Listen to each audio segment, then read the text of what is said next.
Un voilier de la marine mexicaine percute de plein fouet le pont de Brooklyn. En quelques secondes, les mâts s'effondrent sous le choc.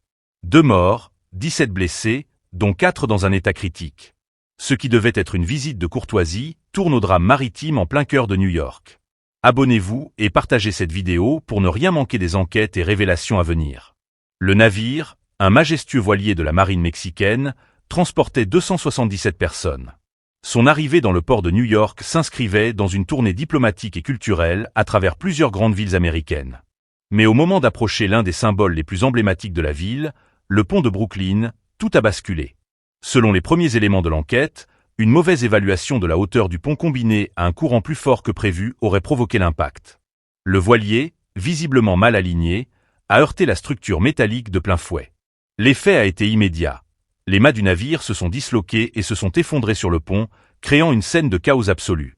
Des passants ont filmé l'instant de la collision, rapidement relayé sur les réseaux sociaux. On y voit le haut des structures du voilier s'écraser sur la travée du pont, dans un vacarme métallique, avant qu'un silence glacé ne s'installe. Des véhicules s'arrêtent en urgence, des cris résonnent, certains fuient la zone, d'autres accourent pour porter secours. Les secours sont intervenus en quelques minutes, mobilisant pompiers, services médicaux et forces de l'ordre. Sur place, le bilan humain est lourd, 2 personnes ont perdu la vie. L'identité des victimes n'a pas encore été rendue publique.